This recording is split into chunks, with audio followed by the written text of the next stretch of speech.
Ryan, welcome to the Civil Tune. Thank you for having me. Yeah, I'm glad to have you today. So, how are you feeling? I'm feeling good. It's been a long week. Yeah. The school's kicking my little butt. They all signed projects. I'm a little tired. Tired mentally, but I'm I feel excited. you. I'm I feel you. excited. Yeah, it's been a long week for me too. So, kind of want people to know who you are. So, who are you? What do you do? And how did you get into music? Okay, who am I? I am Ryan. I'm the creator and founder of Blue Funk Radio. Okay. Basically, what I do, I interview people about when they first fell in love with music. I think it's important to ask. I've never seen anyone really ask that before, except for in one of my favorite movies, Brown Sugar. So I just took that and ran with it. Yeah, cool. So, a lot of people may not be aware that how you do your videos is that you don't show yourself. So, Yes. how does it feel to put a face and a name to Blue Funk Radio? It feels a bit weird Yeah. because like it's not shown on my YouTube channel and it's not shown on my Instagram. Like my face is just not on there. Yeah. Because I made it a point. I said it's not about me. It's Right. about the people I'm interviewing, Right. like their story, what they're saying. Not to say like, oh, I'll be a distraction or something, but for the first time, it's like I don't really necessarily need to show who I am. You can just listen to my voice and be like, oh, this is great. She's interviewing so well. Like that's all you need to worry about. Yeah. Nothing more, nothing less. Yeah, no, I totally agree with that because, part of the reason why I started this platform was because I want the focus to be on the guests and how they think and feel about music. So Exactly. I take the same approach that it is about what the guest thinks and what they have to bring to the platform. So Yes. that's interesting. So, before we get a little bit into Blue Funk Radio, what draws you to music?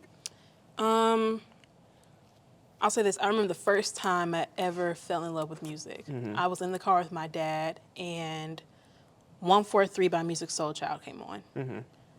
I hadn't even realized that I had memorized all the lyrics, but me and my dad, we were just having a good time. Turn up the volume. We were just singing.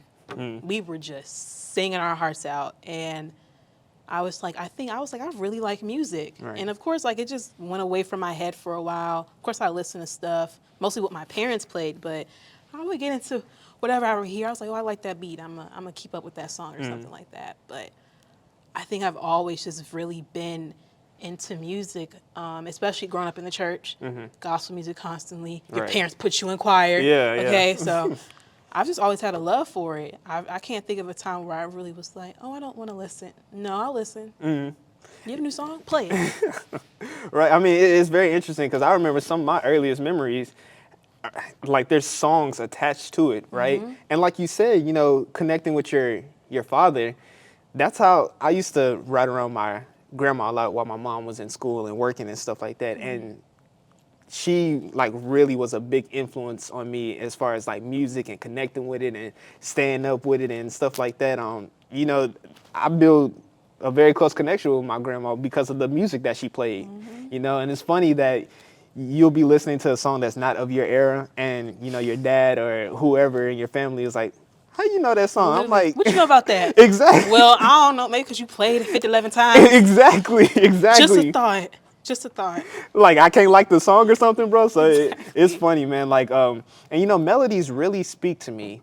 So I don't know about, do you like what part of the song or music like really attracts you? Is it the beat? Is it the lyrics? Is it the melody? Sometimes, for the most part, it's the beat. Like if you have a good Yeah. beat, you got me. I Yeah. don't know what you want me to do, but you got me. Which is why I love producers so much. Yes. Like they just need so much money for what they do because they can really turn a song around. But I would also say the voice. Voices matter a lot to me. I don't care if it's a woman that can sing like deeper than Blue from the Temptations. If she can carry that tune, I'm gonna listen to it. It matters to me a lot. But I would say when people have those like gospel moments of doing a run and holding it, Yeah. you caught me, I'm gonna start crying. I am, because I'm like, that was phenomenal. So I Yeah. would say like the voice matters a lot to me as well. And then I would say like maybe lyrics, but it flows like that. But having a voice matters because not everyone has one. Yeah, right. Yeah. A lot of artists don't necessarily have the Yeah. voice to go with it. Interesting. I might be circle back to that point a little later. But how did you start Blue Funk Radio? Like, how did that come about? So I think my dad was into notebooks a lot, and I think he got the whole house into them. And I was like, I'm gonna have a notebook too. And I want to say I wrote down like Blue Funk in a notebook or something like that. And I think I might have said podcast or something like this was in high school. I Wow. didn't think much of it Wow. at all. I was like, Blue Funk, haha, because that was the name of my dad's car. Interesting. Yeah, so I was like, and my father passed away my senior year, so I was like, how can I like do something to like honor him in a way, something that was just with us. And we had a lot of things in common, but Blue Funk, I was like, this is how I can honor my dad and still do something that I love, a love that he gave me. I was like, Blue Funk works. And I was like, Blue Funk Podcast. I just kept testing out names, and I was like, wait a minute, Blue Funk Radio. I don't know if it was me or my mom, but one of us said it, and we were like, that's hot. Wow. Like, we're gonna keep with that. So it just started in high school, and then I left it alone for a while, and then I want to say over winter break, I like released it. Like I didn't necessarily do a rollout in a sense, but I was like preparing for it. I made an Instagram, I started following people, and I just did all this little stuff. And I was like, okay, you're here first. Here's your first episode. Yeah. And boom, I was so scared. I went to the gym. I was like, I need to work it out. Yeah. My mom was like, girl, calm down. I said, girl, I can't. I was like, you look at it. I'm going to go to the gym. Yeah. Turn my phone off. I said, bye. I was so scared. Man, that's interesting. So would you say that your parents were the ones that inspired you to drop that first episode, or were they just the inspiration to create the brand? Like, what inspired you to drop that first episode? I would say it was a lot of things. My mom, for sure. My mom is very important to me. I love her down. Like, that is my girl. Mom, I love you a lot. She was an inspiration, in my opinion, because she also gave me a love of music too, because she always played gospel music as well. Like, my whole family is pretty music, and they love music and dancing. Like, that may not be their careers, but they love that so much. But she was an inspiration. My friends around here were an inspiration. I would just like talk about it a little bit. They were like, no, you should do it. You should do it. And I was like, I don't know.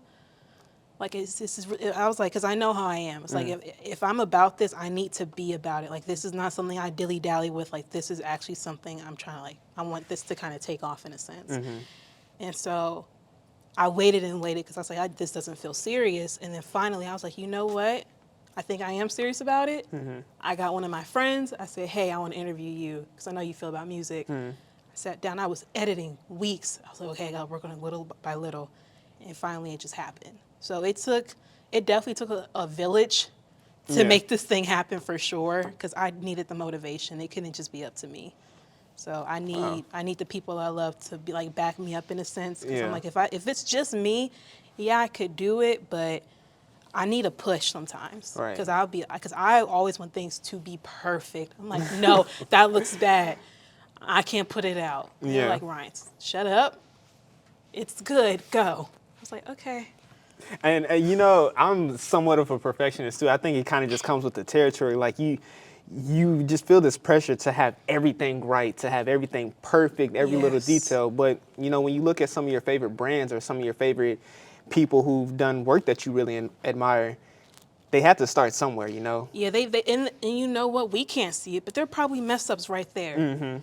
But we're not catching that because we're just so engrossed in whatever they're showing. So it's like, you make a good point. I got to remember that. Like, you know what? Everything isn't going to be perfect. Right, It's okay. Yeah, and I feel like, you know, a lot of people feel connected when they see that the person that they're watching, you know, on their phone or on their TV screen, laptop, whatever, they feel a sense of relatability when they see that, oh, you make mistakes too. You know, I could do what you do. I can aspire to be someone like you, you know? So I think it's important as people who, have businesses, have platforms, create things that it's okay to be your natural self and to make Yeah. mistakes. So that's one thing I definitely have to learn with, building the civil tune and stuff.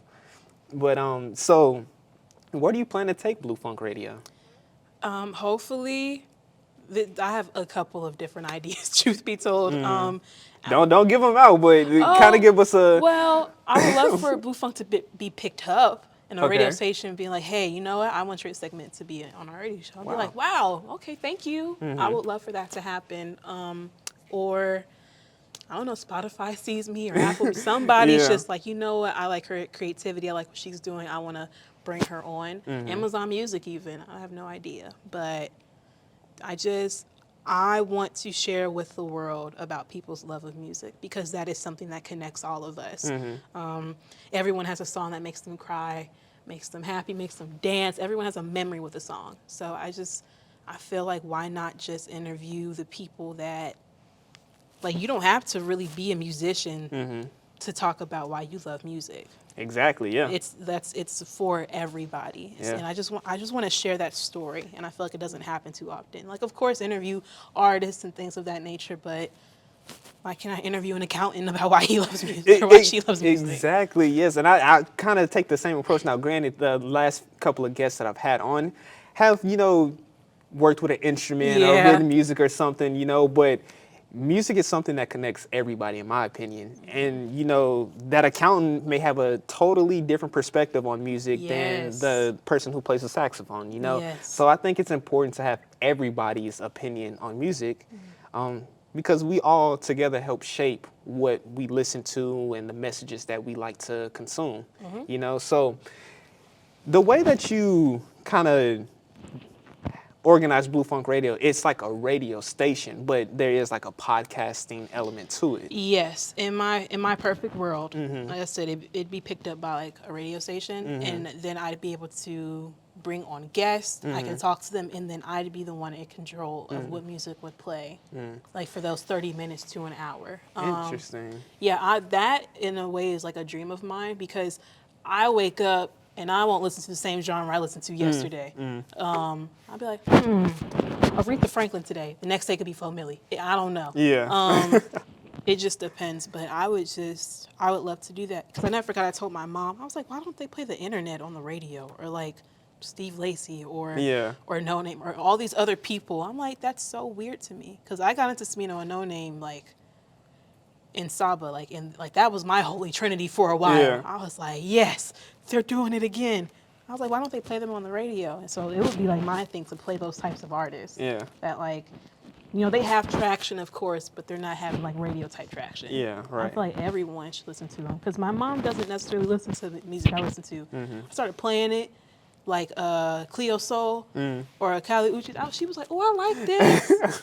Daniel Caesar, I like this a lot. I was like, yeah, girl. She has a playlist now, and it has my name. She's like, these are all the songs Ryann introduced me to, and I'm glad you like it. Yeah. I'm like, everyone should be able to get into the music. I really love that. When it comes to the radio, it's a lot of office politics, a lot of just the way it's structured. They're only going to spend certain It's names. messed up. I'm not gonna hold you. The radio industry as well. It's like the music industry. Yeah. It's just the history of it. It's like, oh, it started off so cool. Like they was doing live music, and then we have this now. Yeah. That is crazy. It really is, and it's one of those things where I wonder why it can't all coexist, right? Like Money. Yeah, yeah. It's a short answer. And what's very interesting to me is that what I really noticed is that radio is essentially it's killing itself, right? You're spinning the same tracks for years on years on years. You're getting a bunch of ads shoved in your face, and they're losing to the Apple Musics, the Spotifys, the Amazon Musics of the world. But those same streaming platforms have a radio function in their app. So it's like you're stuck and confused. You're like, what is going on? But like you said, like the advertisement, they need it. They need the money because it's not they can tell people, like, oh, you have to pay to listen to the radio. Yeah. The radio that's in my car, the car I just paid for, be so for real. Right. Like please. Yeah. That's actually enough. Yeah. Ap- Yeah, I mean, it's something I've been thinking about a lot. You know, when it comes to music, media, and things of that nature, like the business model has to make sense, right? Like you have to be able to monetize and make money while also providing, you know, that service that's essentially free in a way. I hope that makes sense. But you know, like people can consume music for free, but they don't mind paying you for Yeah. a specific service, you know? So I think that, you know, when it comes to these new streaming platforms, these labels, it just has to make sense. Otherwise, you're going to end up, you know, destroying your business. Broke. Exactly. Bankrupt, if you will. Exactly. Exactly. But I look at like record players and CDs, how that made a big comeback. Yeah. And I'm like, we're paying for this thing once. And then I can listen to it whenever I want to. Yeah. And I think it's just so funny to me that a lot of cars don't have CD players anymore.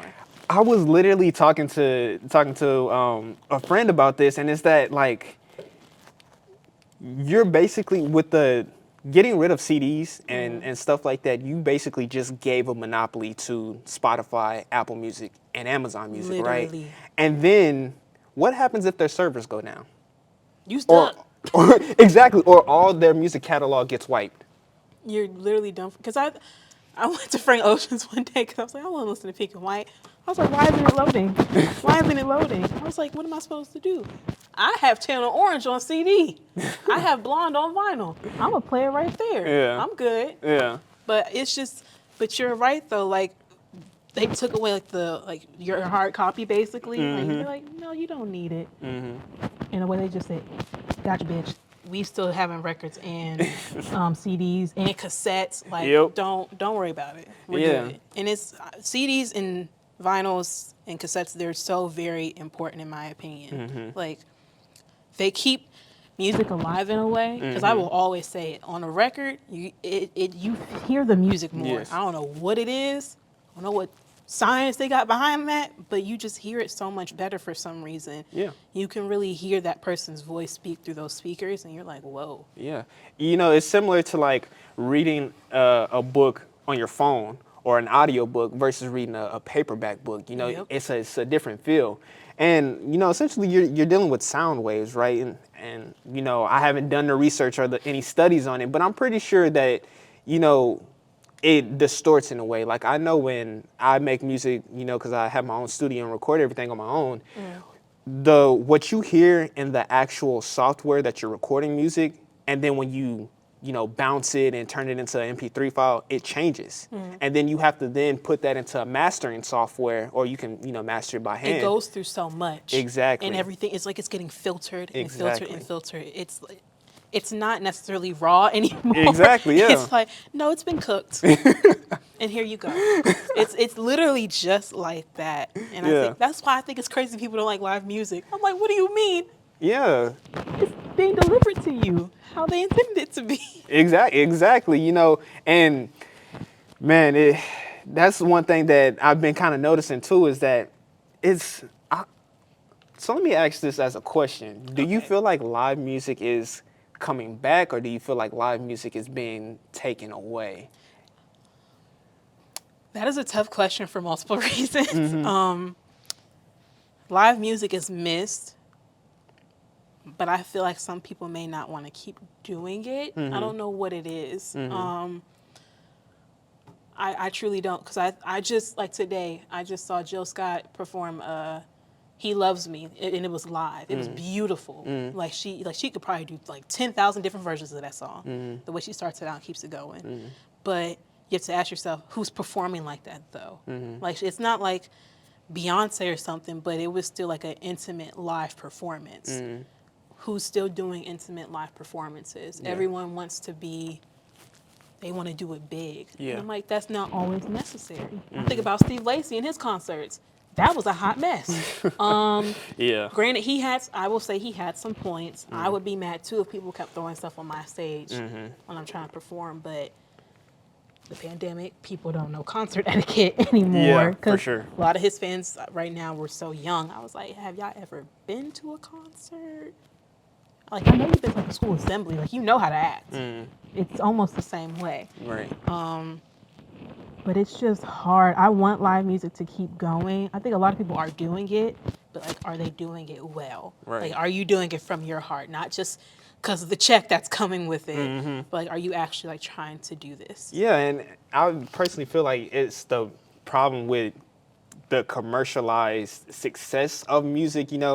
It effectively made music itself a commodity, right? And so you don't really It's a view business. exactly, Music and is you don't definitely a really view business. it as like a service, like a intimate relationship, like you said. And that's why I think that there's a space for a lot of grassroots, like music stuff, right? Not everything can be a Rolling Loud, right? Excuse me. Yes. You know, I know. Have you seen the stuff with is it Ticketmaster or something like that with the Taylor Swift thing? Yes, that's been going on for years though. Cause I Yeah, never forget, like a lot of people's. We were talking about that in middle school. Cause right. I never forget, someone said like their father's like, my dad goes on these things and he buys the tickets and he resells them. And I'll never forget. Someone was like, that's weird and illegal.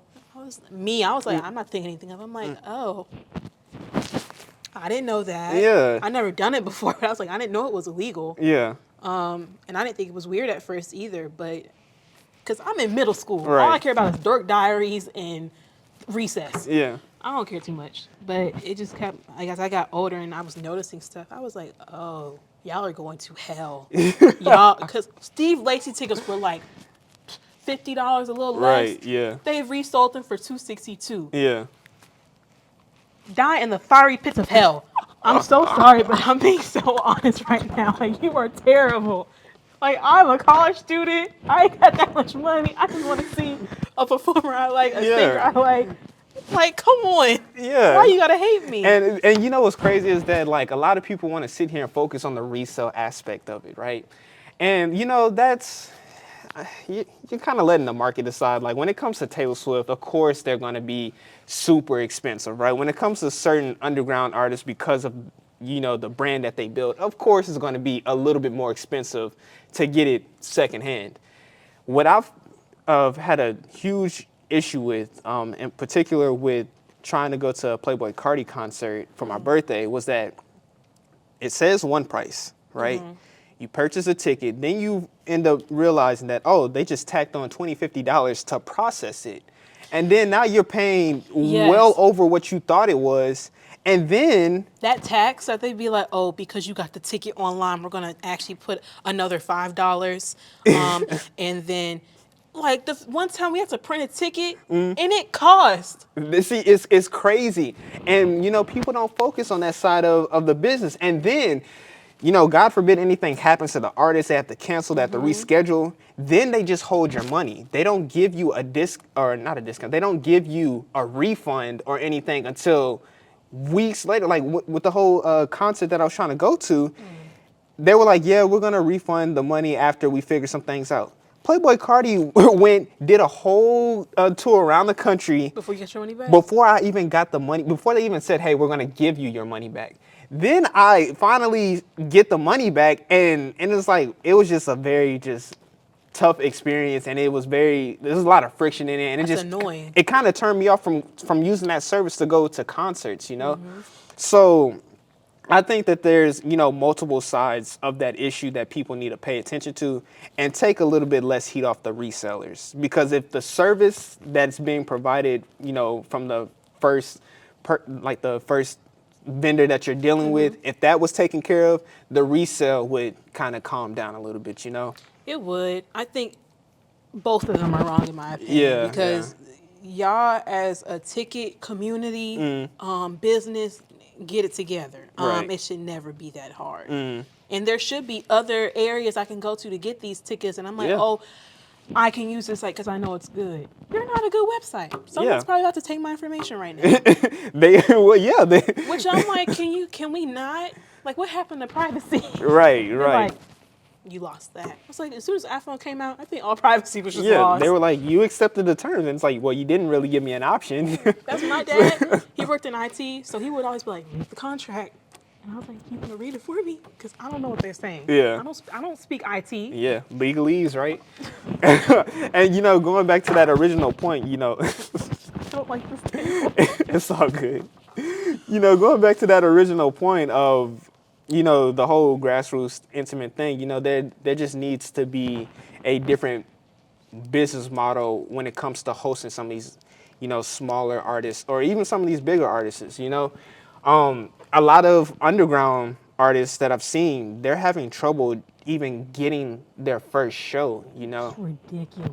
Right. And there should really just be a platform where it's like, hey, like similar to a comedy club, come try it out, come perform. If people like you, they'll stream your music. If people don't, whatever. Maybe charge a small fee to be a part of Yeah. it, but it should be something that happens very regularly considering how many people are making music now. I think it's because, like we said earlier, like money is just really like the problem. Yeah. Like, because music is just such a big business. Yeah. Like, it's not just an American business. It's the thing. Yeah. It's global. Like, there's not one country I don't know if that got their own music. Like, it's that big of a problem. So they're like, no, we can make some real money off of this. I'm like, but wait though, how are you supposed to keep getting people? Yeah. Like, this is hard for them. Cause I'm like, back in the day, I think about so many underground hip hop artists. They was doing concerts and stuff. I'm like, what happened? Yeah. Like, what? Like, we need to sit down and go day by day to see what actually happened. Because it's ridiculous to me. It should never be that hard for people to do that anymore. Def Jam needs to probably do something again, like bring back Def Jam comedy or something. Yeah. Poetry nights and things of that nature. Like, Yeah. something was definitely lost. I don't know sure. why it was. I was like, because I know people that still go back and watch videos. Why can't we bring that back? Yeah, and I'm glad you said that something was definitely lost because you end up seeing that in the music that's being made today. Like I talked about this in previous episodes with Caesar and Mac and even Corey, was that like you see people just pumping out music because of the algorithms on TikTok or because of Don't get me started on that. yeah, like music just moves so fast, and then you end up realizing that people aren't really taking the time They're not digesting. Exactly. And even the artists themselves, they're not fully developing. That's why when you see these new artists come on the scene, they're 2-3 years max and then they're gone, right? And so it's like, what happened to that artist development? People need to take time to build up their projects and stuff. Referring to, before 2016, before 2010, people had a whole rollout, right? Like, yes, like you knew they were coming. Yes. But you know what though? No one does advertisement on TV anymore. Yeah. For music. For a music video, like you don't see that anymore. Like they really depend on their social media, which is crazy. And then it somewhat works. And I'm like, Right. like there's just no way. Like SZA, she's dropping her album, hopefully, this Friday coming up, and it's like all she posted was like the album cover or something. Like there was no ad for it. Her ad was her being on SNL. Right. And I was like, that's it. Yeah. You don't want to? Okay. Exactly. And that's why here at the Civil Tune, we've added that service where you can have that artist development. You can meet with some people that we have on our staff. Go through the development. We see who's your fan base, what kind of music you've been making, and we really develop and cultivate that sound. We even have a project rollout service where, we can examine, okay, how can we build this brand? How can we build this mystique around you so that when people see that you're dropping, people are checking for you, right? And so if you go to www.theciviltune.com, you can access some of those services on our consulting page. But going back to that, something was lost, right? How do you feel about the music that women make today? Personally, okay, wait, what do you mean? Like all women across all genres? Okay, so yeah, right. Let me narrow it down. Yeah, okay, you gotta narrow it down. Okay, so particularly with rap and hip hop, and even some of the R&B. Okay. But I would like for you to start with like the rap community first. The rap community. So I would say this. For one thing, I'm proud of women. Like I've never seen this many women in the rap game ever. Right. Like this is actually like somewhat a historical moment in my opinion, because it's a lot of them.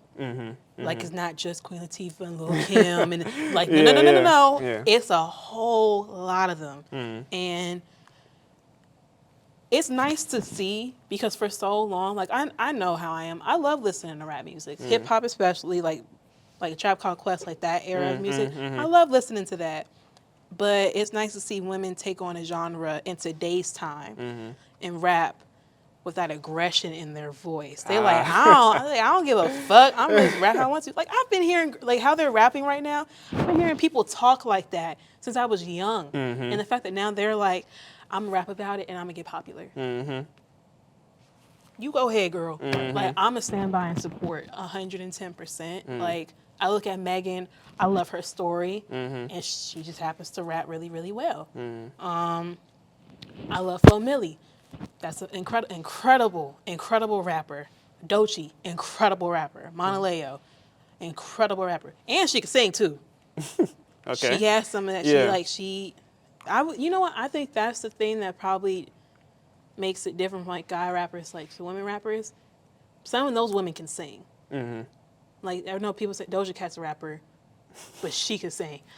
Giggle all you want, because I low key see it too. Because I'm like, is she a rapper? She can sing. Yeah, okay, I'll be yeah. getting lost sometimes. Yeah. Because I'm like, girl, you singing right here.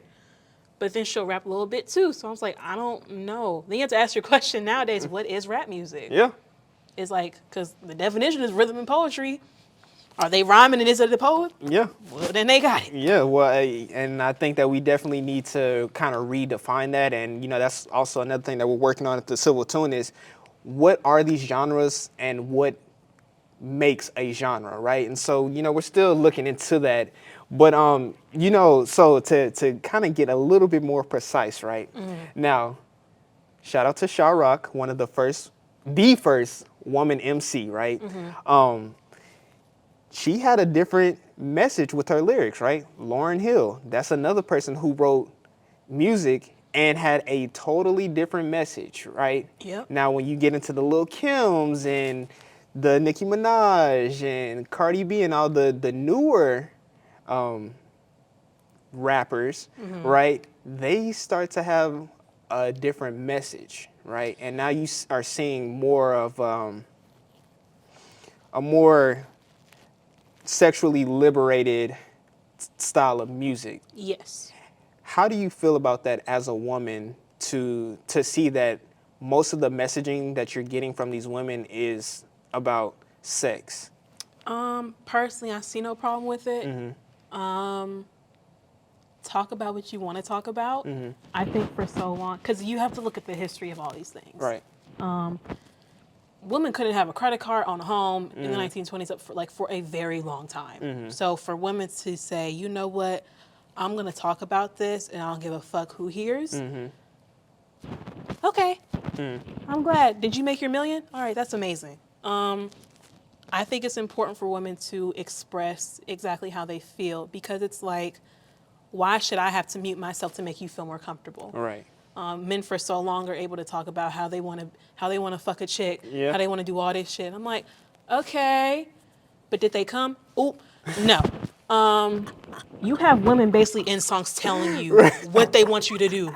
I'm like, sometimes some of y'all need to listen to them, because then you actually know how to fuck someone. Okay, maybe you should be listening to women. That's who you want, right? Then go listen to that. That's just stop listening to your homeboy. NBA is not going to tell you what to do. Okay? I'm so sorry. Interesting. Okay, yeah. Well, that's a little different of a perspective, because, when talking to Mac in the previous episode, she kind of had she was saying some of the same things that you're saying, but she also kind of said that she wanted to see, a little bit of a variety. She wants a pen. Like she actually wants like the poetry. Yes. So then my thing is like, No Name. No Name won poetry contest for almost all her life. She knows books inside and out. Yeah. She has a great pen. Right. She has a great beat too. Shout out to Monte Booker.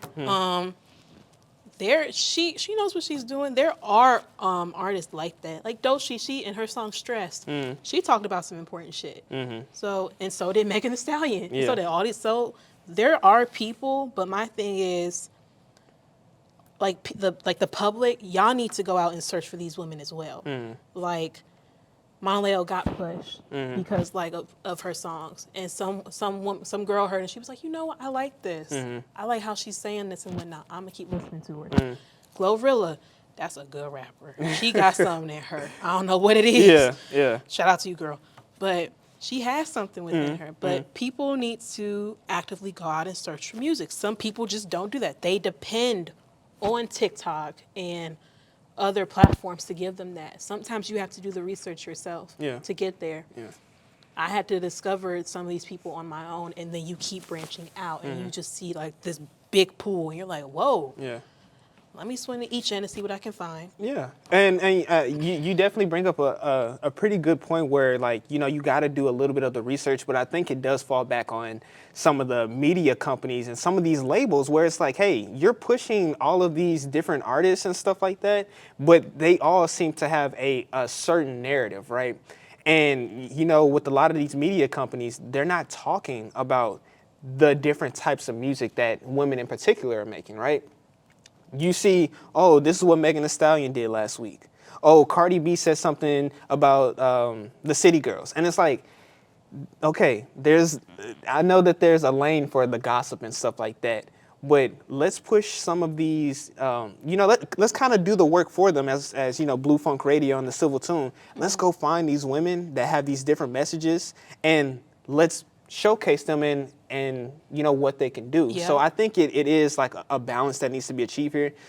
There is no balance. Exactly. There's no balance right now because I'm thinking like there are so many women in the industry. Yeah.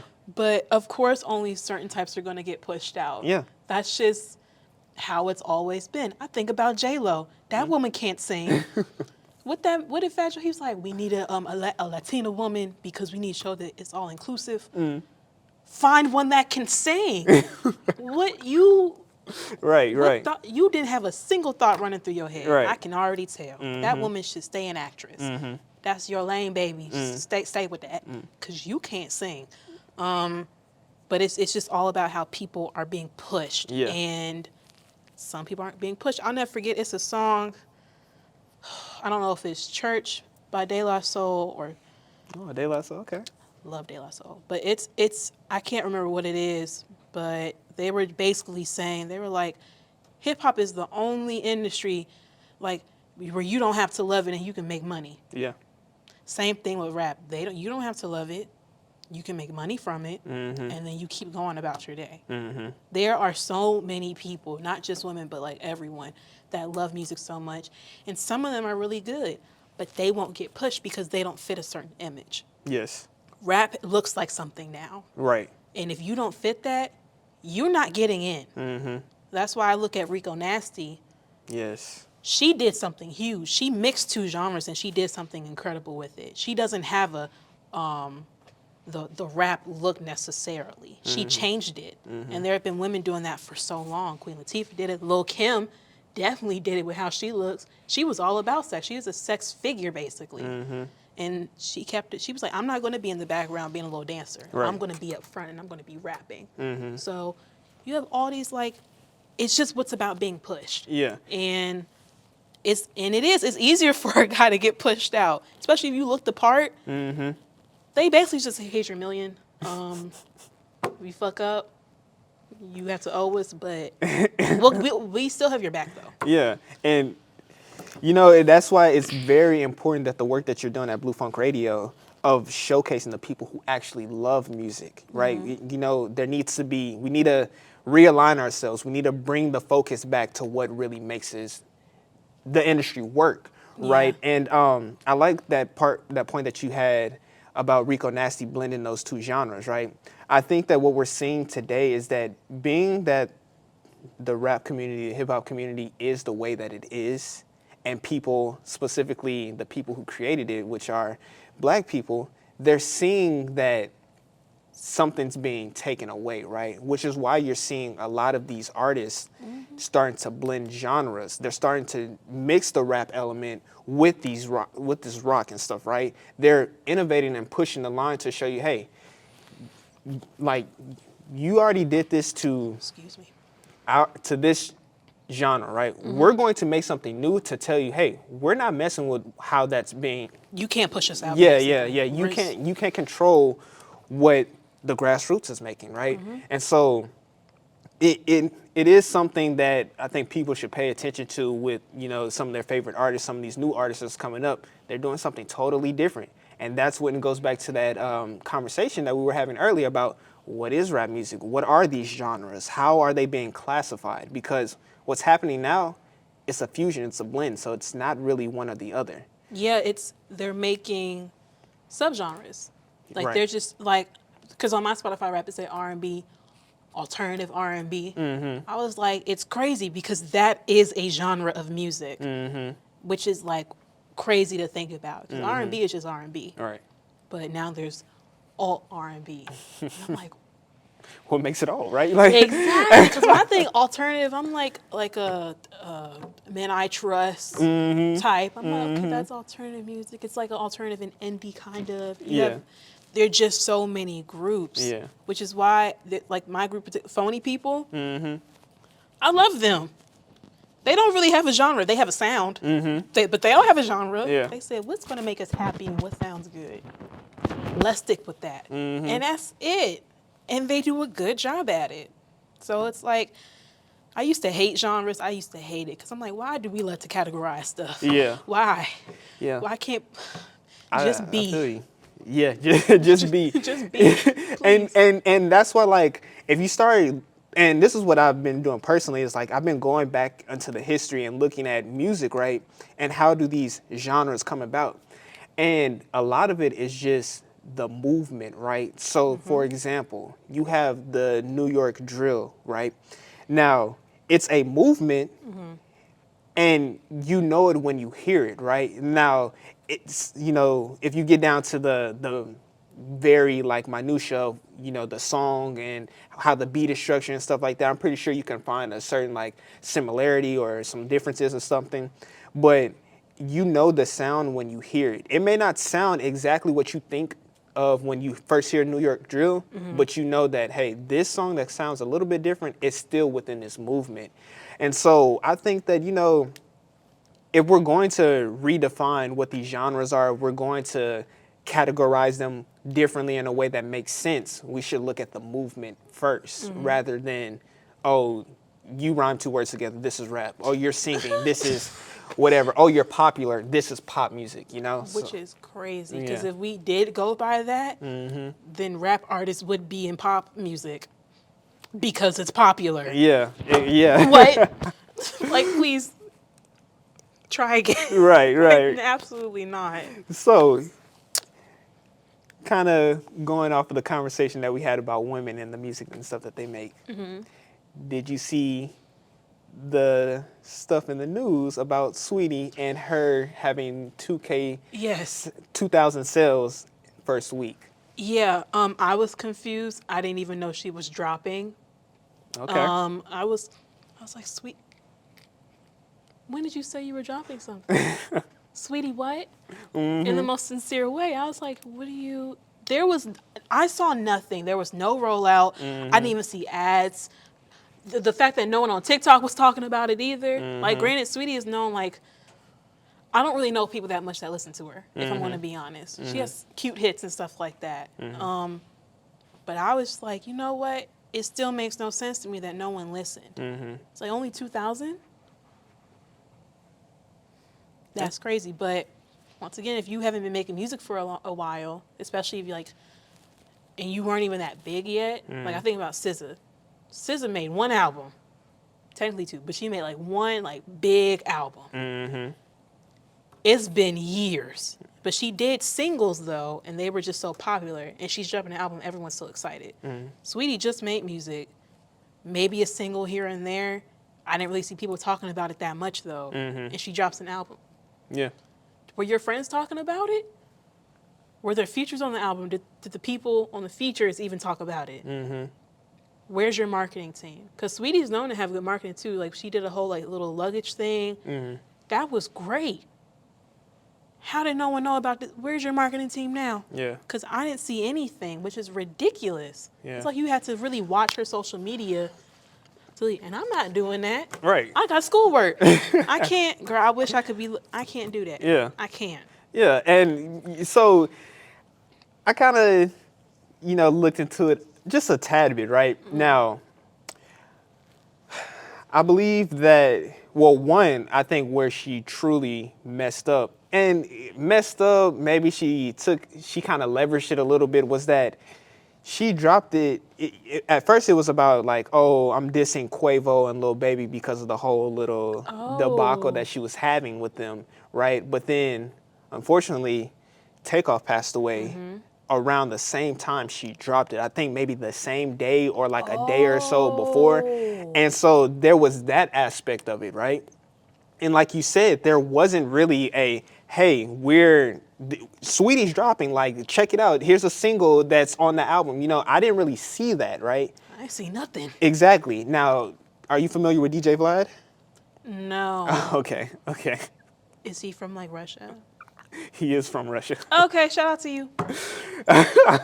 Interesting. I was like, who is DJ Vlad? So basically, he has a pretty sizable platform, right? And I don't blame you for not really knowing him because a lot of people don't really like him. Some do. He does a lot of older hip hop stuff, right? Okay, if you had to classify his older hip hop. Like he likes to pay attention to like the Wu-Tangs of the world. He's not an underground type. No, he's like a old like.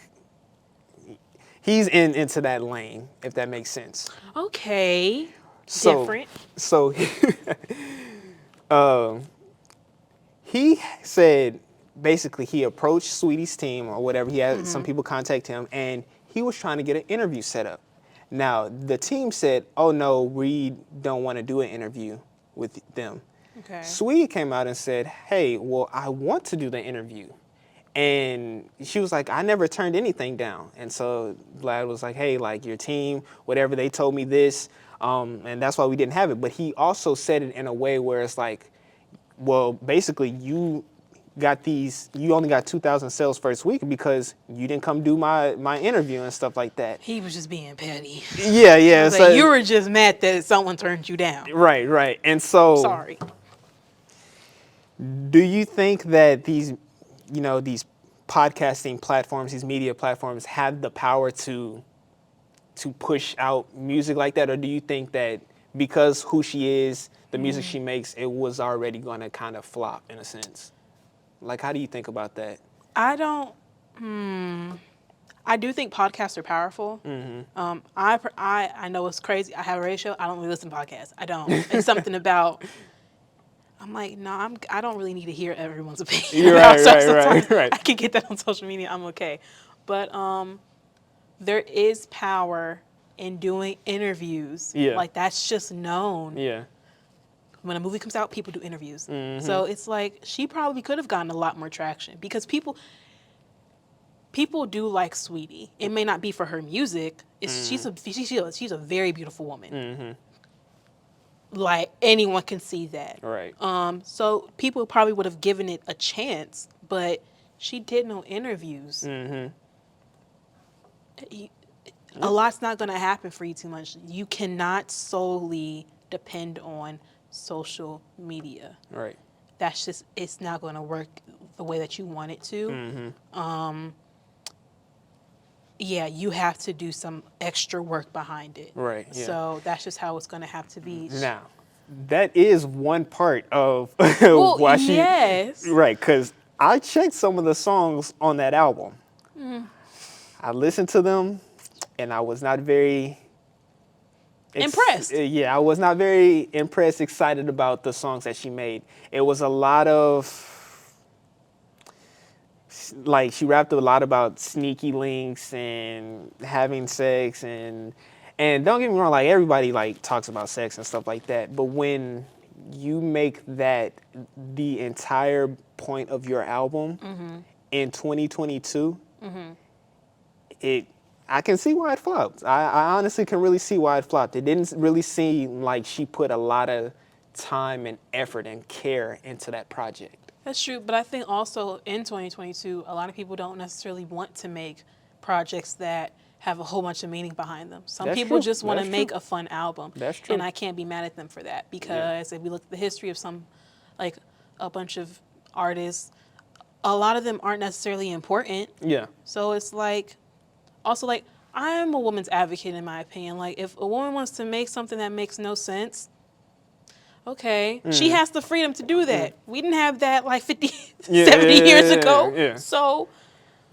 Yeah. wait, 70, more like 80, 90 years ago. Okay, so it's like, I'm going to let that happen and let that slide. Because a lot of people just want to make fun albums. Yeah. I'll never forget, people were saying like, I'm tired of like J. Cole making music about we matter. We know, nigga. We know. Let it go. Yeah. And Cole does make some pretty good songs. Like, I ain't gonna hate on him. He does. Right, right. But it's like sometimes people do just want to have fun. And that's why I think one genre of music, like bounce, I think about like the Turk music. Vicky Lowe, that's the artist right there. Yeah, Okay, yeah. she knows her audience. Uh-huh. She got a good producer, clearly. She be making fun music. That's another thing, and that's something that I spoke about in the in Inside the Origins of Negro Spirituals with Brent Bailey, where I was saying that sometimes people make music, whether it be the right message or the wrong message, they just have very poor delivery, right? If that beat is not current, if it doesn't sound like what's popular today, if it doesn't have a certain oomph to it, people are gonna check out. So it's like right message, wrong delivery. Wrong message, right delivery. Wrong message, wrong delivery. Yeah. So I think that that production team needs to get it together. They need to figure out what sounds cool, what her fans would appreciate, and what can she write on, Yeah, or what 'cause can her writer write on. Sounds like retail songs. Like That's a retail great songs way to is put it. definitely a thing. Like Dua Lipa, in my opinion, I think retail. I'm like, okay, girl, but she's still getting a check. Right. I'm not mad at her for that, but Right. it matters. Sound definitely matters a lot. But we've seen clear as day. I think about the Sacred Souls, Leon Bridges. They have an old time feel to their music. And I eat it right the fuck up. I'm like, ooh, he hit that. Yeah. Let me go put on another song that's from back in the day, because I'm in that mode now. But it definitely does matter. Some people are meant for me. Sweetie has the money. She don't really have to stop making music. She can keep going as long as she wants to. She could model. She could do a whole bunch of stuff. But if she has the money, and music makes her happy. So, cause I'm gonna let her slide. I can't, cause I'm like, you be happy, girl. But the album dropping when Takeoff passed away, that right there, wow. Yeah. Could she Poor not have timing. stopped it? I don't know, because I don't really know the inner workings of her team and her label and how they go about that.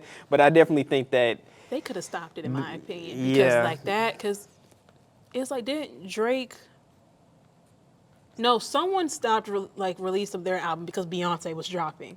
Yeah, and that's smart. Exactly. Because I definitely was there at midnight. Boop.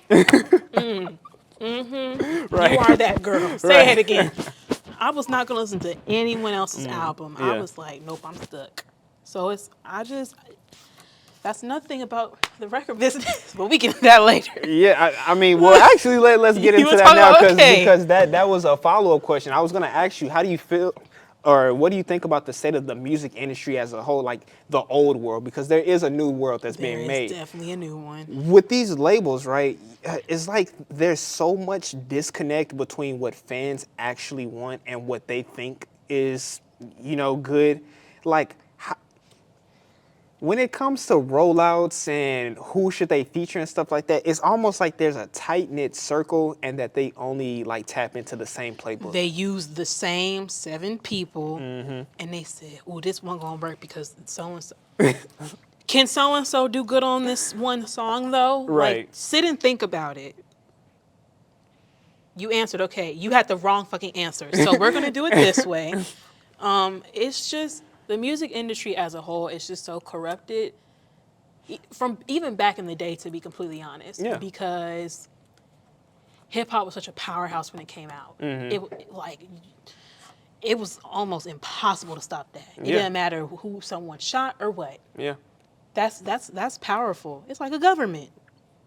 So you got your Senate, you got your president, you got all these people. Okay, and a lot of those record companies did a lot of people wrong. Yeah. They absolutely did. I don't know if it was because they were money hungry for themselves or if they possibly just did not have the money. I have no idea, because that was a black man's world.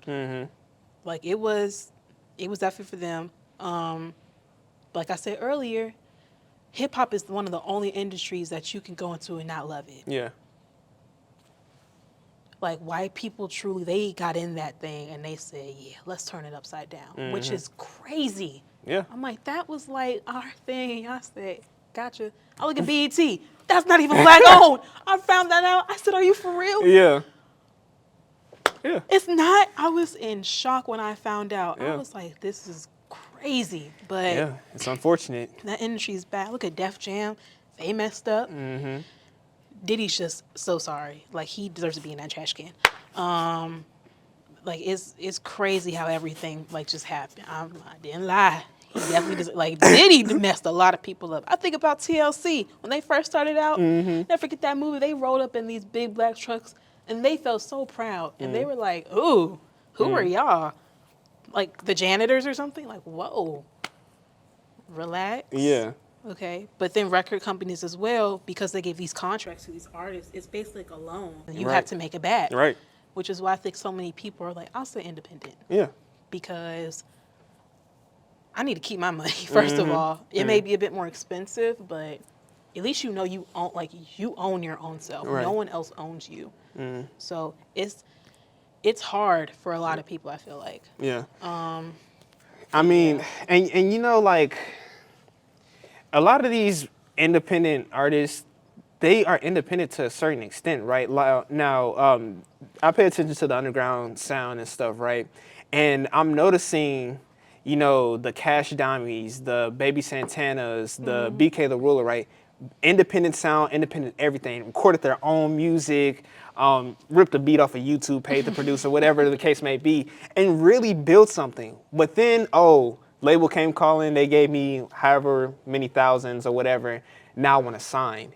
And it's like, well, you started something and then you went backwards.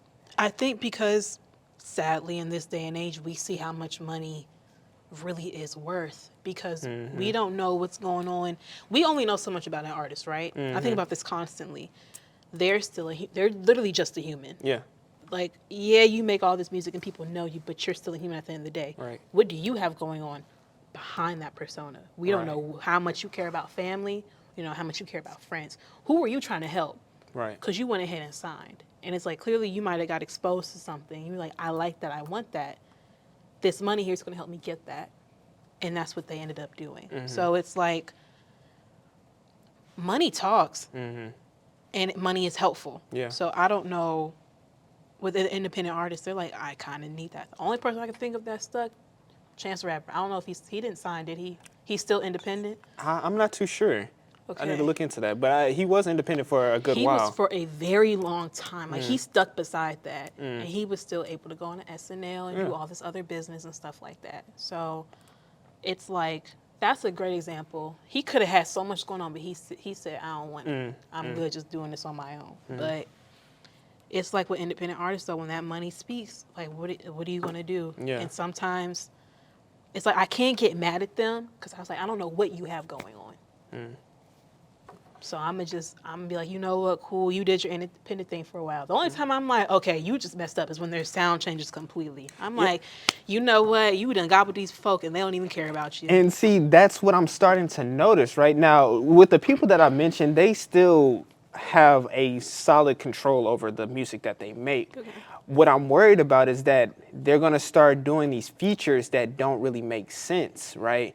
Like, the contemporary names, right? I don't want to name drop any of these people, but they get on these songs and it's helping the bigger artist's career, but it's kind of helping the younger artists, but there's two different fan bases, right? And so it's just that certain features don't make sense. You start telling them, hey, like, lean into this persona a little more, and it's like, I don't know if that's necessarily what fans are subscribing to when they listen to this artist and when they add their songs to their playlists and stuff like that, right? And I'm starting to see that, some people are changing the genre and the music that they're making, right? Give me an example of who. So I know we kind of talked about this before the camera started, right? Are you familiar with Sofego at all? I know of Sofego. I've heard that name mentioned often. I probably do know songs and stuff like that, but I can't just give Okay, you no, yeah. that's understandable. It's kind of hard to think off the top of my head who is really like who just drastically changed their sound. I would have to, look into it a little bit more. But Soulfago is the best example I can give where it's like, hey, you got really popular off of this. You signed, you did whatever you did, and then you stopped making music. And you stop making music, and people basically, you're invisible now. And then you come out with a project that sounds totally different than what got you to that point. And I know it's like, what got you there is not going to get you to the next step. But it's like you're doing something that It's completely different from what your original fans right, wanted. right, And I don't know what it is though. It's like we should allow people to grow and change for sure. Like that definitely should be allowed. But I think when it comes to musicians, it's hard for them because you might start out in this one area, but then you want to venture out and do something else. yeah, That's difficult because you don't know if you're going to have the same fans. right, You may get new fans, but are they going to be like your old fans though? Like, are they going to stick beside you? And that's hard. Maybe if with his new album, he should have done something a mix between the two to bring in a new group, but keep the old, and then keep going like that, and then possibly gone off and taken off and do whatever project he wanted to do. That in my head would make a bit more sense, but because people just want to do what they do, it's like I can't necessarily be that upset. Like, of course, if I'm a fan, I'll be like, why would you switch up like that? Like, you was so great, da, da, da. But I don't know. It's like growing up. You can't stop how you change necessarily. Whatever you find to be like, oh, I really like that. yeah. Right, and I'm not faulting him. Change your styles. We all go through different seasons, different points in our life, and music is one of those things where you're supposed to write about your experience, how you've been thinking Yes. about things. It's like to a certain extent you are monetizing a brand, right? And if you want to be a rapper, a musician, if you want to make money off of music as your primary source of income, you need to understand that you can't just have that artistic freedom all the time. Now, I personally think, like you said, it should be a gradual transition into that. You need to test the waters with a single, maybe start collaborating with some people in that space. But then you can have that album. You just need to gradually move people in that, and you need to also change your persona. Don't have this rap image, this image that people associate with a certain type of movement or genre, and People then definitely do that. drop projects that are in another genre. You can't really do that like that. Yeah, because like you said, people are a brand. Yeah. And if you don't keep up with the brand's image, you kind of get tossed in the trash can Right, in a right. way. Like, I'm done playing with you. Like, that's literally exactly what yeah. it is. And it sucks for sure because it's like the music industry basically. Like, you can't do what you want to do. We own you, or we get to decide like what you do. And I'm like, damn. Yeah. Like, oh, okay. Yeah. I didn't know y'all got down like that. And what's interesting, bro? The last point I want to make on these music labels is the new music that they're signing, that they're raking in. That's not really all that profitable when it comes to them owning the licenses and the distribution and stuff. Right? Most of that money is coming in from the old Beatles records, the old Michael Jacksons, the Taylor Swifts, the old Kanye stuff. Right? That's where majority of that revenue is coming from. Yep. These new artists that they're signing, they're basically sunk costs. They're not really recouping the money that they've put in and invested into these artists. Yeah, because I can't think of anyone right now off the top of my head, but only person I've seen it work necessarily is for Steve Lacy because he was already in the industry. Like, he was literally a producer at a very young age, I might add. He just kept going through that. But he's been talked to by Solange. So I don't see Solange leaving at any time, necessarily, like in my opinion, because of all the work that she's doing. But it's like the investments that they're making into these new artists. It's like, I'm so happy people are getting the chance, but I'm like, I feel like sometimes they jump the gun a little too quickly because it's like they already want them to come to them develop. Yeah. And I'm like, Yeah. no. It's not. This is not how this works anymore. It's not like you're never going to get another Aretha Franklin. But Aretha's, like, she kind of already had something. A lot of artists today don't necessarily have that, in my opinion. The people that want to be artists and be on a label and be popular like that, some of them are genuine with it. Some of them know they can get it. And I don't know, I guess it's just hard to navigate, I'd say. Yeah, I think it's important for people to really focus on that development, write about your life, write about how you're thinking about certain experiences. Everyone can't write no more. And that is unfortunately true. But that's a muscle that you have to work, in my opinion. You know, as somebody who writes music and who I didn't think that I was creative or that I could write music, but you know, I found a lane for my personal music, right? People, you know, I get people that reach out to me and say, hey, I like that. I like your song. Like, when did you start making music? Da, da, da, da. And I tell people like, hey, like, it's just a muscle. Anybody can write music. You just have to take the time to develop that skill, work that muscle, and write about things that you can relate to, that you've experienced. You don't sit there and write about shooting them up and having a bunch of sex and selling drugs when you know that's not what you're doing. There is one person in particular who makes me feel like, oh yeah, I've never been in love. I've never had sex. I'm like, but you just wrote a song about. Exactly. And it was good, but this is not you. Yeah, exactly. But sometimes that works for people. Their biggest fantasy. Some people have that gift though. Mm-hmm. Like they might not have experienced it, but their fantasy is just so so good. Right. They could put that on paper, and they're like, ooh, that's A+ right there. Yeah. 5 stars. And I want to quote something from a song that I wrote. Right. It's on my last album, or not album, EP. Mm-hmm. On the Silk Road, it says, you got to know where you at. Most people don't really like that. And that's that applies to people who write music and who are in the music industry and life in general. You have to know what you're able to do, what you're willing to do. If you don't know where you're at, you know, you're going to have this false sense of grandeur, right? And it's like, that's not going to be helpful in the long run if you plan on staying a force in whatever genre, community, business that you're in. So I think that that's something people need to keep in mind when they're venturing out in these creative arts and stuff like that. Yeah. It can help them figure out who they are, and that can help them keep going in a sense. Right. But you definitely do need to know where you are to keep pushing. Yeah. Now, I want to talk about R&B because you talk a lot about that genre, and that's something that really speaks to you. So what are your thoughts on the R&B music that you're hearing today?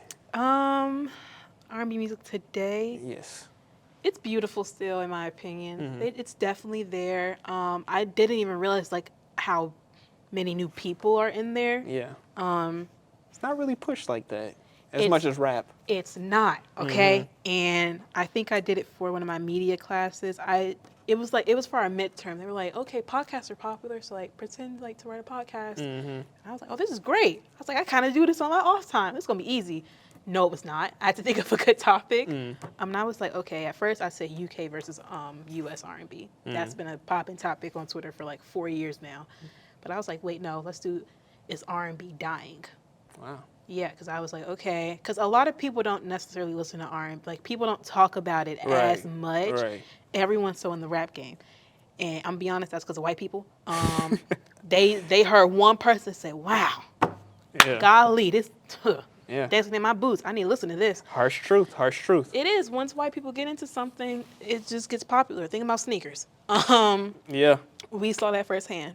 But I talked about, is R&B dying? And it's just, I say that to say, like, people just don't talk about it too much anymore. Like, I don't hear that many people talking about Cleo Soul. Yeah. I'm like, clearly she got listeners, because I see the millions. But I'm looking around, I'm like, who's listening, though? I don't hear anyone saying that's what I'm listening to. So I think it is true. Like, R&B in a way is dying. Ari Lennox is keeping it alive, in my opinion. Chloe and Halle, in my opinion, are like pop and R&B sometimes. Yeah. Sometimes more pop. But it's just different artists like that are kind of keeping it alive and well. Because right now, I feel like a lot of people are depending on old school R&B. For sure. And I'm like, y'all want that sound. Yeah. It's somewhat easy for someone to go ahead and make that. The internet, in my opinion, is R&B. That's alternative R&B. Oh, okay, I see. Yeah. Yeah, because I think Hold On, For sure. Hey. Like, that is. And you know what's interesting? 2K, for all those who play 2K out there, my first experience with the internet was through one of the 2K games. Which song was it? Oh man, it's one of their like very very popular songs. Girl? Or come down? Or I can't really think of it. It's been a minute you know since the I played beat? 2K. I'm about to say, I can get it if you know the beat. It's been way too long. It's been way too long. But it did Shiny put me Hill. on to the internet, and you know I just think that it's interesting that there is somewhat of a lane for it, but it's just not being talked about for some reason, and that's because rap has just got this stronghold over just people's minds right now. Yes, but I'm also going to say this. Okay, because R&B, like that is just known to be baby making music. I see. Everyone ain't just gonna be playing baby making music as they walk to class. Yeah. Someone's gonna be like, "Oh, don't be weird." Okay, the melody hit. Okay, Right. and the beat was smooth. Yeah. So relax your little brain. But no one's really gonna talk too much about like, "Oh yeah, I love listening to this," because I feel like a lot of people just think of R&B as something you listen to at night, and I'm like, Right. no, you can listen to it during the day. Yeah. It's acceptable, I promise.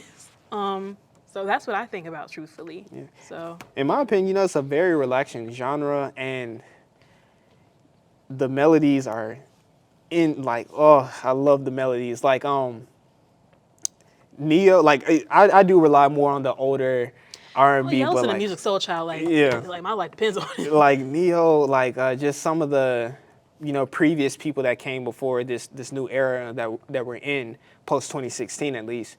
They just that's where a lot of melodies that I think about come from is those type of artists. Trying to think, Chris Brown before then, Neo.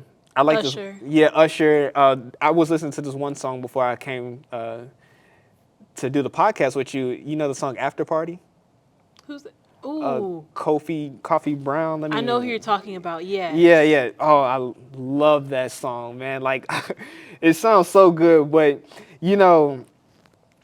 now I've noticed, right, with people who were in R&B or who claim that they're R&B, they're doing this fusion with rap music.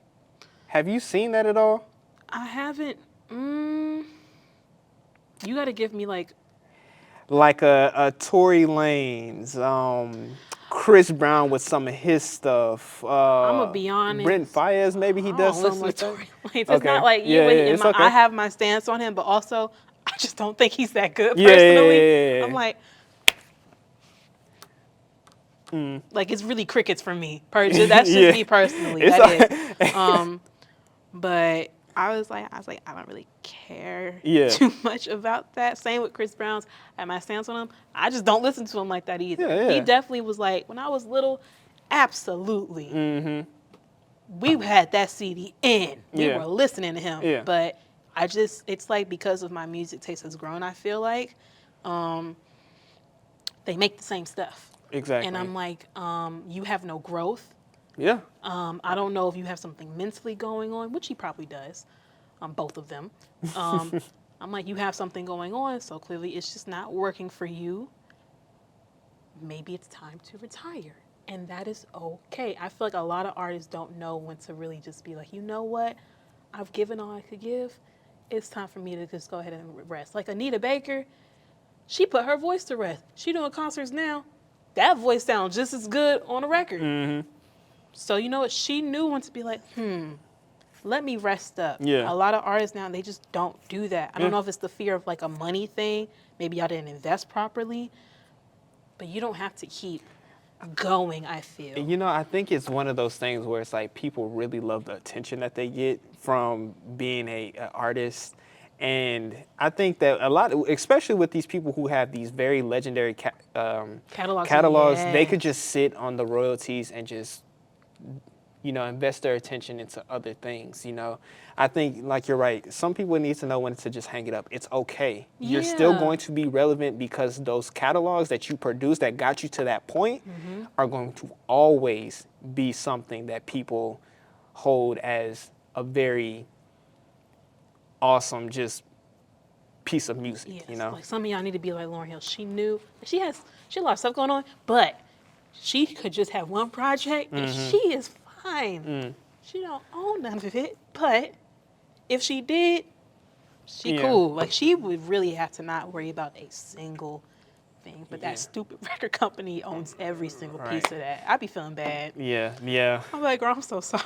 Yeah. She was very great. So you aren't really seeing that infusion of rap and R&B at all. I can't say that I am. Okay. Maybe I've been under a rock. I don't really know. Sometimes when I really like a song, I'll just keep. I'll wear that thing we all do that. down. I'm Yeah. like, no, but play it again because y'all didn't get it the first time. I did, but y'all didn't. Yeah. But, Did you hear that flute in the background? Did you hear that trumpet in the That is background? literally what I said. I'm like, did y'all just hear that saxophone? Y'all ain't hear that saxophone. I'll play it back. But Right. You know, did you ever watch Glee? A little bit. Okay, you remember Amber Riley? No, I don't. She was Mercedes. She Okay. was the only black girl. On Okay. Yeah. I was like, I could have just said that. But she powerhouse of a voice. Like, she can sing a Whitney Houston song. You could be moved to tears. Yeah. But she's someone. She had an EP rollout, and at first I didn't see a lot of people talking about it. I was like, y'all are all fake. Oh Because yeah. y'all was also saying, I love. Do you? Yeah. Because People it talk doesn't alike. look like you do. Because she has a song called A Moment.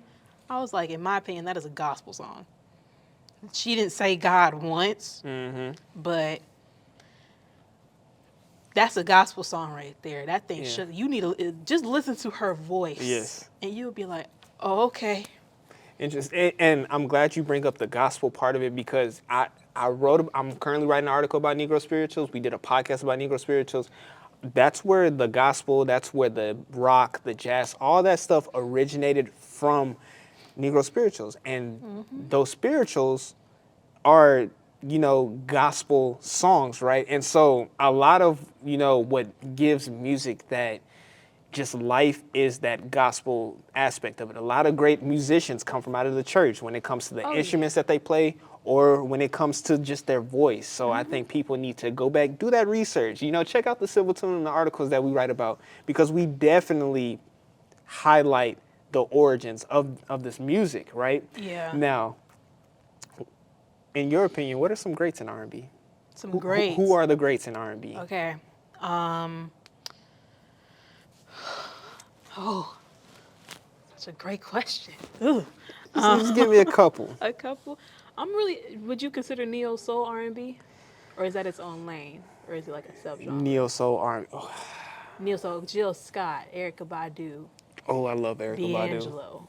I love them. Maxwell. Yeah, I would say that it is somewhat of a subgenre Okay. because they do have a different messaging if you really get down to the lyrics of it. I love Erykah Badu. Yeah. But Babyface, yes. I would say, is like a great. Okay. Luther Vandross is a great. Yes, okay. Escape didn't last as long as it was supposed to. Yeah. But they did what needed to be done, in my honest opinion. I feel like I need my phone to look at the artist. Would you consider Bobby Brown a R&B? Not really. He's like pop and R&B in my opinion, because it was like upbeat and fun. Yeah. But it was also smooth. Yeah. So interesting. I would say Maxwell's a great. I'm gonna put Maxwell in this. Maxwell is a phenomenal R&B artist. He knew what he was doing. Yeah. Ooh, Carl Thomas or Thompson. He's an R&B great. I need my phone. I can't do it. No, it's all good. Can you hear me my phone? I'm so sorry. Because I'm trying to think off the top of my head. Thank you. I was listening to old school music for like the past couple of days. So Same. my R&B brain isn't really up to date necessarily. That's funny. I've been listening to a lot of reggae and a lot of old music as well recently for some reason. I don't know why. It's just right there. Oh, SWV. That is clearly an R&B great. You talking about like overall, like from now to the back in the day? Just some that you consider to be greats in the Janet genre. Jackson. Okay. Yeah. No, she was pop and R&B. I'm gonna put her in both categories. Yeah, she was definitely a little pop. Guy. Okay, yeah, I got some of Guy this stuff. for sure. Yeah. What? Ashanti. Ashanti is great. Tamia. Tweet has a beautiful voice as well. Yeah. Maya didn't like Maya has some good songs, but Fallen is like one of my favorite by her. Mm-hmm. I'm gonna give her that one too. Um, Charlie Wilson. Yes. Charlie Wilson is I a listen great to a artist. lot of his music through my mom, through my It always with the grandma. mom. Yeah. Mom always was the one to like put it on. And she was even playing some of his more recent albums, and that's crazy because, you know, you still playing Charlie Wilson in 2018, 2019. You definitely really like his music. But I mean, like the Gap Band though, so technically we listen to it every summer. The Cookout's gonna Yeah, play the yeah. Gap Band no Oh, matter yeah, yeah. what. But like those are some good people. Brandy. You're naming a lot of good greats, man. But it's the truth. I mean, Yeah, for sure. shout out to this playlist. Now, let's pivot a little bit to, are there any upcoming R&B artists that we should be paying attention to? Q. Okay. He has that one song, and I think I played that song to the ground for the whole song. I was like, let me play it again. I was like, nah, Mom. I was like, Mom, listen to this. I definitely for sure. I'm trying to think of some other people. Back to my phone I go. I should have prepped. I don't think I have. She's not R&B though, so I can't really say. I haven't been really into it too much. Like I've said, I've listened to old school a lot more and heavily been listening to jazz music as well. Really? Oh, I love listening to jazz music. Oh my gosh. Oh. But yeah, I can't really say too many people right now. I haven't seen too much. I haven't really been paying attention too much because I haven't really been seeing a whole bunch. I've been looking at the people I was listening to when I was like, ooh, I really want to get more into this. Yeah. Like Ari Lennox, of course, Right. and all these other people. But I feel like I'm just not seeing a really big rollout for R&B. I'm really just seeing a lot more rap. Right. Because we saw Glow. We saw Mauna Leo and Doechii. Like I have my the rap girls that I definitely love that are new. Yeah. But I can't really say too much for R&B. To the ones I listen to, Nao for sure. I love Nao. Powerhouse of a voice. My UK baddie. Cleo Soul as well. Hopefully she drops another album soon. Okay. But yeah. So, what impact has that music have on your life? Is there any tangibles? Is there any memories you associate with R&B? What's the overall impact? I think it made me appreciate love a bit more. Like I've definitely already had that, of course, but it's just like singing about it. Some of the stuff they be singing about love, I'm like, I would never do that. But you go ahead. You're right. But it just gave me an appreciation for that, for sure. But I have great memories being in the car, just singing our hearts out, like Mary J. Blige. Okay, that is a great. Just Fine. Me and my mom would be in the car, and we'd be like, "This is our song," and we would roll the windows down, turn it all the way up, and we'd be bouncing off each other, singing the lyrics. You just made me think of something. Have you ever listened to Yolanda Adams at all? What? What? What type of question? What? You Of just course. made me recall that back in like '06, I was riding around my mom's Eclipse and we was listening to Yolanda Adams together. Wow. Yep, Yolanda Adams, Tasha Cobbs is great. Tamla Mann. I can name Yes. a bunch of gospel people. And I will say this as well. Like you said, gospel, like Negro spirituals definitely pushed a lot of the music. Gospel music, in my opinion, pushed so much. Yes. Because, in my opinion, that's where you get a voice. For sure. Oh, yeah. Anytime I'm like, my friend Alicia, she is a phenomenal singer. Like one of the best voices I have ever heard. Ever heard. Alicia Woodham. And she went to church with me. We were both in choir. I'd be happy when she got a solo. I said, what you gonna do this time? You gonna do a run? Okay.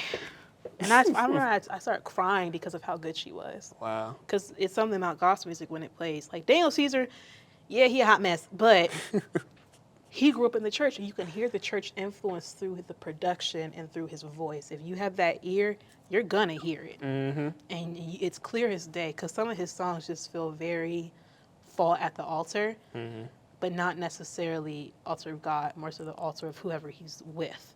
And that's what I think R&B definitely does. It makes you want to get on your knees and just be like, I'm so in love with you. Let me just be a part of you. And I think that's the thing about R&B music. It can do that. It can manipulate your mind in a sense to do that with whoever you're with. It just feeds a different type of love in you. Interesting, and that's why I can see why gospel and R&B are very closely linked. You know, the spiritual aspect of love and the secular aspect of love. So that's interesting. If you change some of the words in some R&B songs, that's a gospel song. Yeah. I don't care what anyone says. Yeah. Like you just change out, put God in there instead of James. Interesting. So coming down here to the close, you already touched on this a little bit more, or a little bit in the previous parts of the podcast, but who or what have you been listening to?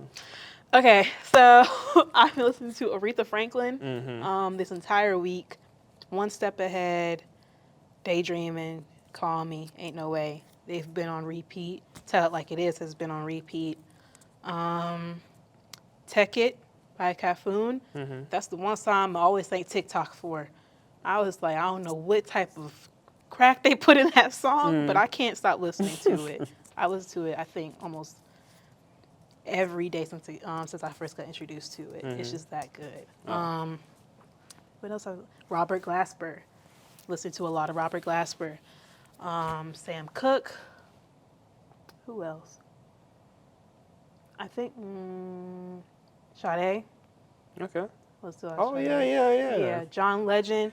I think I listened to like 2. In my opinion, John Legend has like 3 albums where like I felt like he was in his prime. Like I don't know what type of sauce, what drink he drank, but he was doing something.